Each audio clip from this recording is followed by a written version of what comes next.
biuterápicos, que a Silvana fez questão de achar bonito, se deve ao Isauro. Eu sei, isso que eu falei. Essa palavra não seria, nunca eu iria pensar nesse tópico.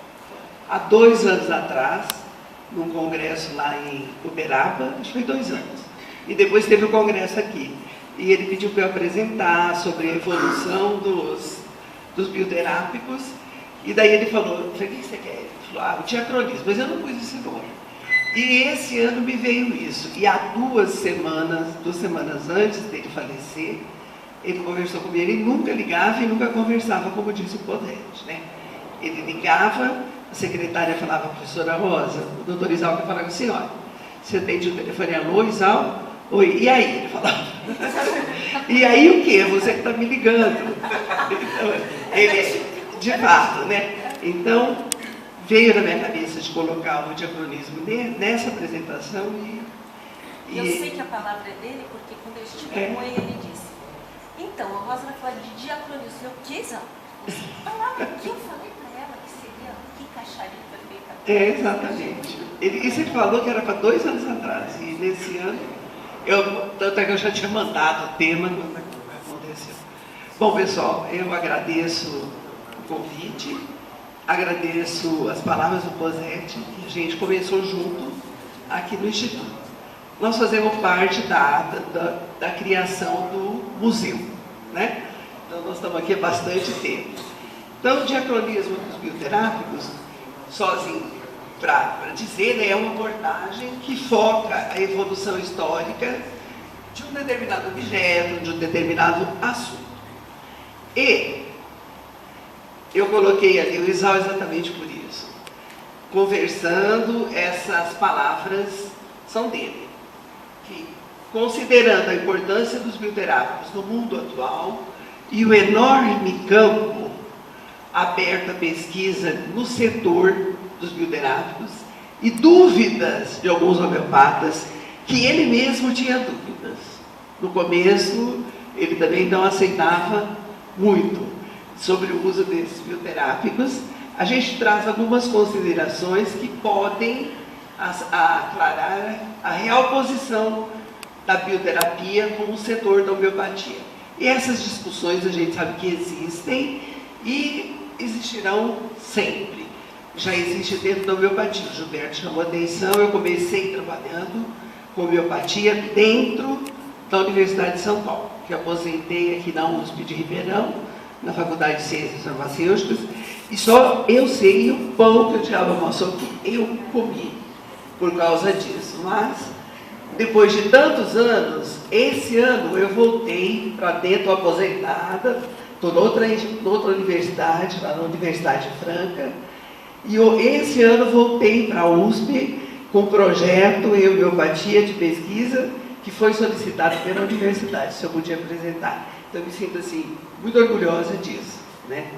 E, quer dizer, eu não precisei ainda morrer para fazer, já me chamaram antes. O seguinte, por favor.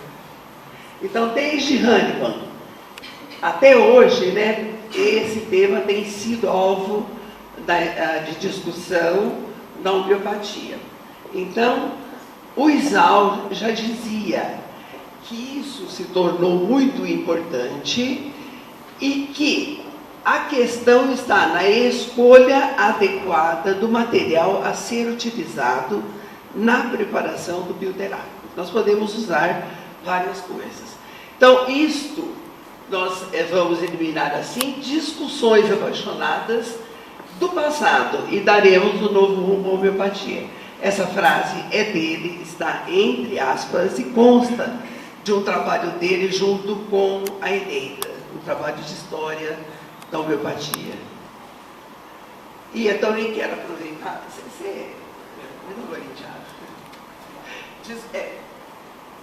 obrigada, desculpa, mas aqui, de fato, sabe? Eu quero aproveitar porque, como disse o Posete, a gente vai ficando velho e vai ficando chorão. Eu nunca fui chorona, mas a emoção acaba fazendo as lágrimas brotarem. Então, eu quero fazer a minha homenagem a Isauro. Eu não pude comparecer ontem e prestar uma homenagem ao Posete, a todos esses homeopatas que foram citados por ele, e em especial ao Dr. Roberto Costa. Que o Dr. Roberto Costa, ele foi assim, o cara, né? Eu achava dele meio maluco, era um médico de Petrópolis, ele trabalhava com agentes vivos, com bactérias, com protozoários, fazendo bioterápicos e tratando. E uma ocasião no Rio de Janeiro teve assim, um grande número de casos de meningite, e ele preparou com o material dos pacientes, e ele tinha assim, resultados muito legais. E nós éramos, eu principalmente, eu me declaro e falo para meus alunos, tem um aluno meu aqui presente, ele não teve homeopatia ainda, mas se eu estiver lá na Universidade de Franca dando aula, ele vai me ouvir falar, pessoal, eu não acreditava em homeopatia. Eu era professora dentro da Universidade de São Paulo, trabalhando 16 anos dentro da Faculdade de Medicina de Ribeirão Preto. Foi lá que eu comecei a fazer essas pesquisas, desafiada pela Ana Nasi. A Ana falou, Rosa, vamos lá no Lamasson, lá no Centro Médico, tem umas reuniões de sábado à tarde. Eu falei, Ana, não quero ter interesse, não. Sábado à tarde, o dia que eu tenho para ficar com meus filhos. Foi, e a gente começou a fazer as pesquisas. E devido a essas pesquisas, que daí foram feitas em animais, que o Cornilon, no livro dele, fala que a gente é pesquisador fora da lei, porque nós trabalhamos, de fato, em animais, e a gente sabe que o verdadeiro homeopata da época de Hahnemann não aceita isso, né? Então, eu tive assim, muitos desafios. E o doutor Roberto não sabia nada. Doutor Roberto Costa, né, respondia todas as nossas questões. Então eu agradeço, quero prestar essa homenagem a ele, porque para o nosso grupo, quando da realização dos primeiros trabalhos, foi ele quem nos deu as respostas que a gente precisava para começar as pesquisas. Então tem muitos a ser homenageada, minha querida amiga Ana, que graças a ela é que tudo isso começou. E de fato, esse trabalho nosso foi o trabalho que abriu as portas da homeopatia, da pesquisa homeopática aqui no Brasil. Não tinha praticamente nada nessa linha, na linha dos bioterápicos, não existia nada. E de lá para cá a gente vê o quanto cresceu. Tudo começou com o estudo do Trypanosoma brucei, da doença de Chagas, porque era a minha linha de pesquisa dentro da universidade. Então eu aproveitei para começar por ali. E de lá para cá, esses trabalhos são todos aí, a gente vê na literatura um mundo de trabalho com o Trypanosoma, sobre vários aspectos. Então nós fizemos tem tudo isso lá no passado e de mais recente. Não, quero só chamar a atenção aqui. Pode botar. Esse nosódio, bioterápico e isoterápico, hoje é tudo sinônimo, né? Mas ainda tem uma frase também do Isal que eu não pus lá. Nosódio começou com quem? Com Ehring. Bioterápico, a literatura francesa, lá na França eles puseram esse termo para ver se legalizava alguma coisa. E isoterápico, o Isal nunca aceitou. E é o que está aí hoje, porque iso é igual. E sempre ele falava, Rosa, iso bioterápico não é igual. É diferente. É uma coisa que você tem semelhante. É algo que você pega, não é igual. Mas isso se uniformizou e hoje a gente sabe que chama isoterápico. São produtos cujos insumativo pode ser de origem endógena, é o nosso caso dos nossos trabalhos, pode ser o sangue, pode ser a urina, um cálculo renal, biliar, enfim, algo retirado do próprio paciente. Ou exógena, nós temos os alérgenos, alimentos, toxinas, e daí a gente tem então o autoisoterápico e o heteroisoterápico. Como diz o Posetti, poeiras e germes, heteroisoterápico. Todo mundo vai usar o mesmo medicamento? Aí vem aquela interrogação. E o autoisoterápico é obtido do próprio paciente, algo individual. Então, com base nisso, a gente tem um trabalho que foi feito com a Giardia Lamblia. Esse trabalho foi levado num congresso de parasitologia em Portugal. Teve um prêmio oferecido lá no congresso E o nosso trabalho ganhou esse prêmio com a Giardia lamblia. É um protozoário flagelado, né, que pode ser encontrado infectando o intestino delgado do homem, que causa a doença conhecida como giardíase, que a gente sabe que a maioria dos pediatras hoje já manda tomar Flagyl quando a criança está com diarreia, que não passa, fala para a mãe, se é giardia, já dá medicamento. E isso é um grande erro. Por quê? Nós fizemos o estudo de um paciente, fizemos o tratamento desse paciente, que era resistente à sua giardia aos medicamentos alopáticos. Então, de tanto dar medicamento alopático sem necessidade, o que aconteceu? A giardia se tornou resistente. E dentro da literatura a gente tem N casos de resistência da Giardia lamblia. Então nós fizemos, pode ir. Então o tratamento que é realizado quase que exclusivamente com os nitroimidazólicos vai provocar essa falência terapêutica. E isso tem sido frequentemente relatado. Então a resistência acentua os efeitos mórbidos da doença, que atinge principalmente as camadas menos favorecidas da população. Então, o que a gente fez? Pegamos material biológico de um paciente que estava sendo tratado há mais de 10 anos com Giardan, com Flagyl, com um coquetel, vários medicamentos antiparasitários, e nada fazia efeito. Então, isso daqui é foto do material dele, das fezes. Então, nós pegamos, focalizamos a lâmina e vimos o tanto de cisto de giardia que ainda estava presente. Havia 2 semanas que ele tinha tomado uma dose. Aí nós pegamos o material e preparamos com esse material biológico o bioterápico na 15CH. Então, para a obtenção desse autoisoterápico, a gente usou o álcool 30 para fazer a forma em gotas, álcool 96 na forma em glóbulos. Ele só aceitava os glóbulos. E ele não tinha conhecimento, foi tudo feito com, como se diz, com autorização, passou tudo pelo comitê de ética, só que ele não sabia, nunca soube que o material era feito das fezes. Sem saber, ele já tinha uma resistência muito grande, ele só aceitava os glóbulos. Então, esse paciente foi tratado com glóbulos. Ele foi submetido ao tratamento com esse medicamento homeopático, foi adotado o método tradicional de administração dos medicamentos vibracionais, ou seja, chupar os glóbulos, né? E no caso dele era 5 glóbulos 4 vezes ao dia, e as gotas não foi para ele. Antes e durante o tratamento, nós realizamos os exames de fezes para pesquisa de cisto de giardia e fizemos então o acompanhamento da atividade desse medicamento. No final do tratamento, o paciente não apresentava mais sintomas e, devido às peculiaridades do ciclo biológico, o controle de cura foi efetuado, estabelecendo-se a realização dos exames de fezes a partir do 7º dia do término da medicação. Deram sempre negativos e, até hoje, o paciente, a gente ainda faz alguns controles e ele não tem mais a Giardia lamblia. Isso significa o quê?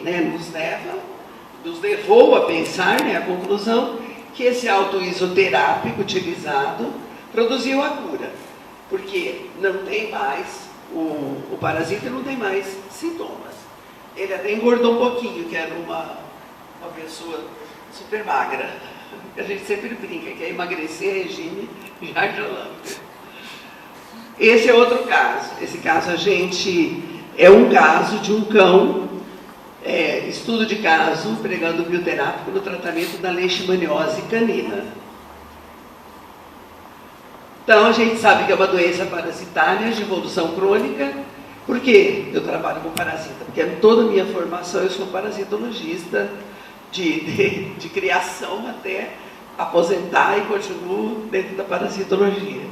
Então, Então, essa leishmaniose canina é uma doença parasitária de evolução crônica e surge em cães com mais de 1 ano de idade, mais frequentemente em animais de pelo curto. Mas, no caso, este caso estudado foi de um cão da raça Poodle.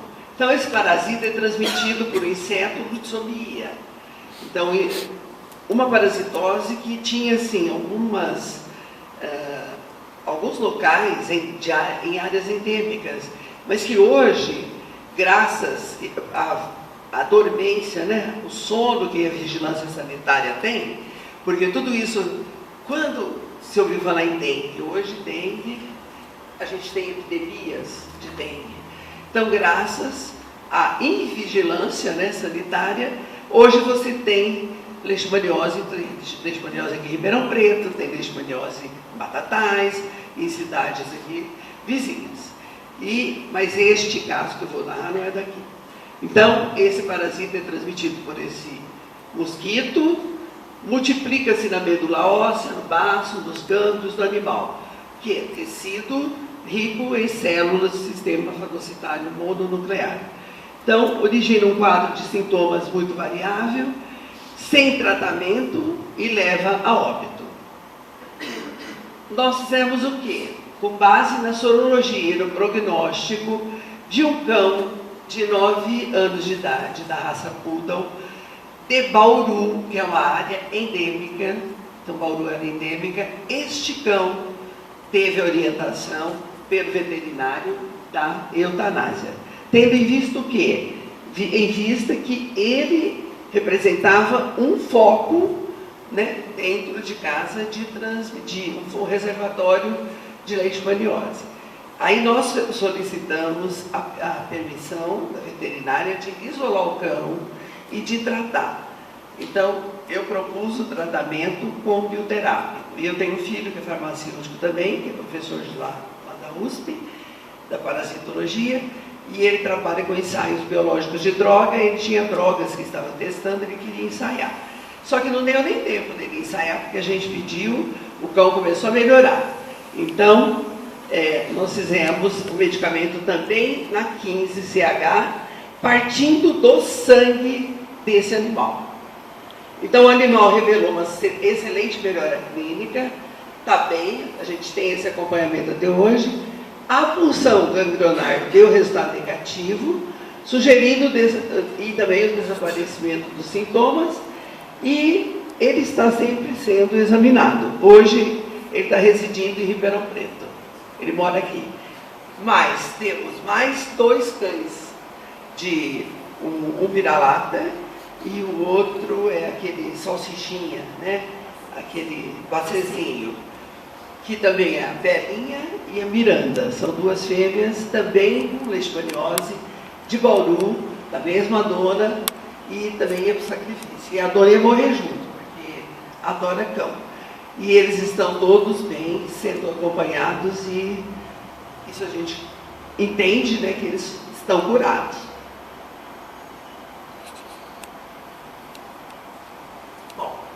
Então, graças àquele trabalho de Giardia, eu fiquei conhecendo um grupo da Federal de São Carlos, que estava naquele congresso e que me convidou para a gente fazer algumas coisas.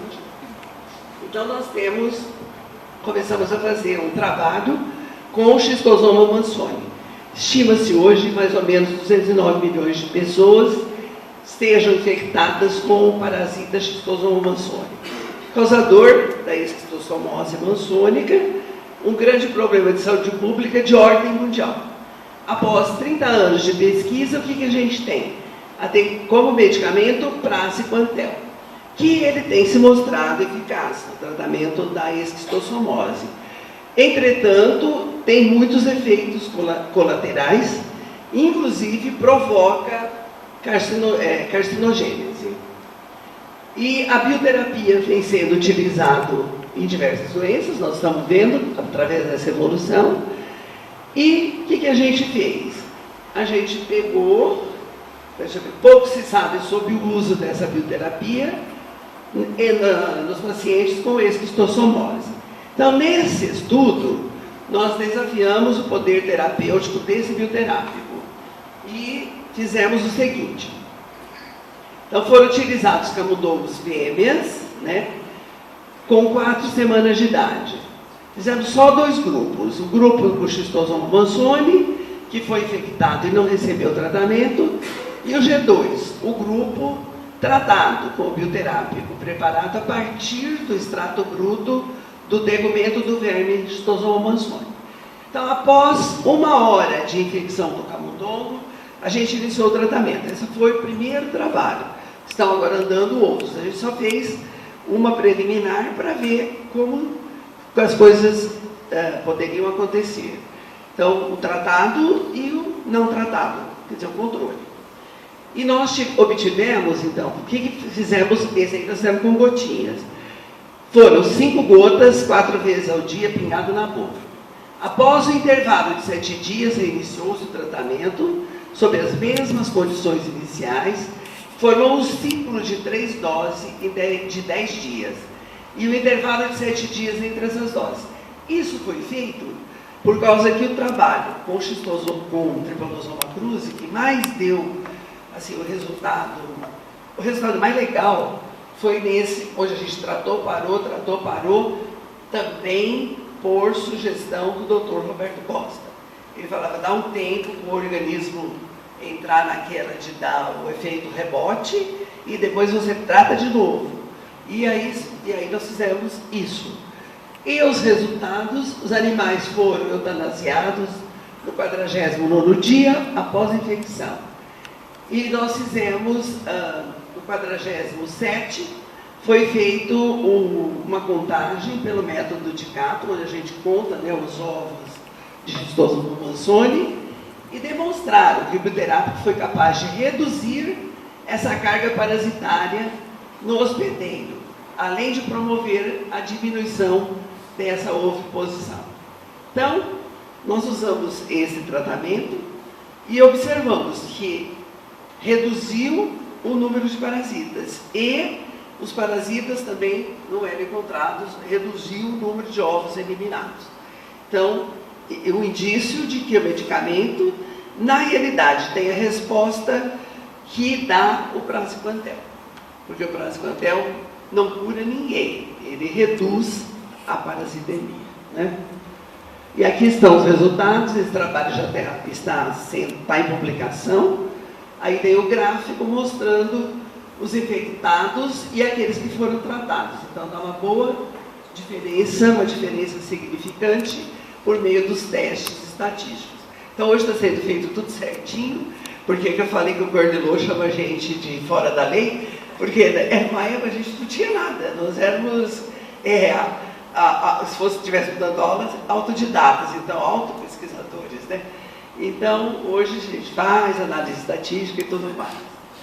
O outro resultado é esse daqui, onde foram recuperados os machos. Então a gente vê também que houve uma redução nessa parasitemia. E temos agora um trabalho, esse trabalho é muito legal. Essa moça da faculdade lá da Federal de São Carlos, ela é uma pós-graduanda e ela ganhou a bolsa para a realização do mestrado dela com esse projeto. Então, para ver como que as coisas estão mudando. Então, antes a gente ficava até, nem falava, canhado, que estava fazendo uma pesquisa em homeopatia, não abria a boca, só vinha no Lamasson, apresentava, ia fora e lá no lugar da pesquisa e apanhava, né? Do jeito que o Gilberto falou, você virou louco? Você está louco de fazer pesquisa?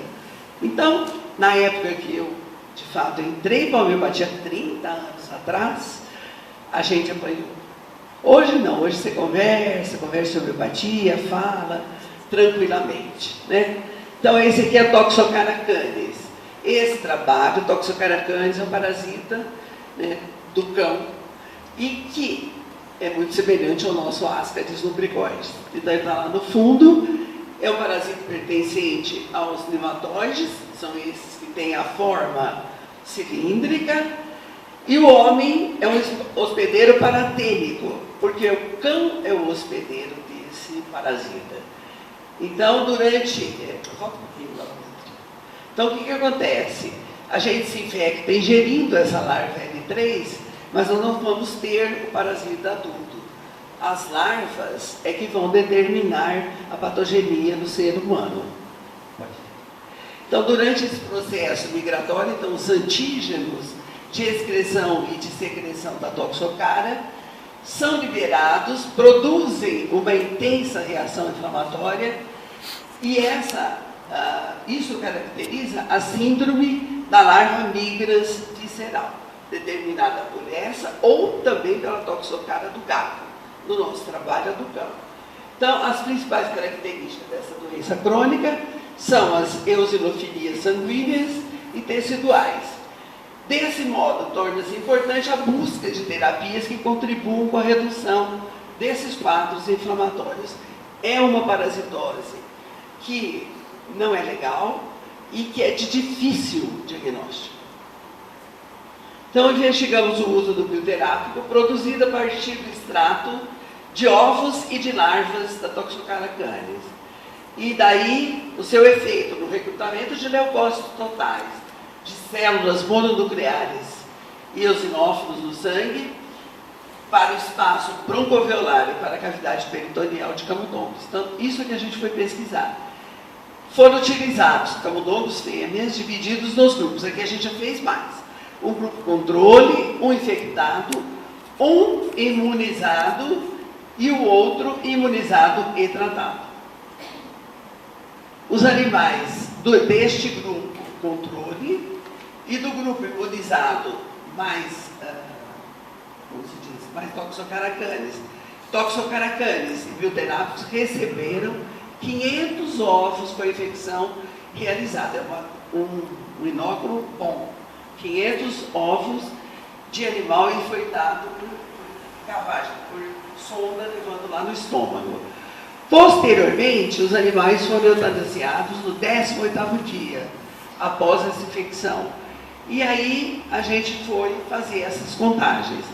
Os nossos resultados demonstram que o grupo imunizado mais tratado e o tratado com bioterápico, eles tiveram redução significativa dessas células nos compartimentos analisados, quando comparados com o grupo controle. Então, é algo... esse trabalho foi, sim, muito bem aceito e a menina já ganhou a bolsa, já o trabalho praticamente já está, a tese está pronta. E, em cima disso, a gente pretende continuar as pesquisas. Então, a gente sugere que essa bioterapia modulou negativamente o recrutamento de células inflamatórias, principalmente de eosinófilos no sangue, no pulmão e no intestino, sugerindo o quê? O potencial anti-inflamatório desse bioterápico na síndrome da larva migras visceral experimental. Então, esse trabalho é inédito, é um trabalho que foi muito bem aceito. Então, a gente tem isso daí. Eu disse para vocês que eu acabei de entrar com... Eu não queria mais saber de nada, não, porque eu já aposentei, já faz tempo. O meu filho dá aula lá, quando ele entrou para dar aula, eu já aposentei, saí.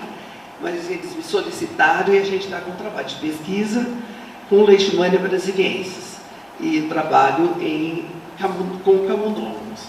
E está em desenvolvimento, isso tem o resultado.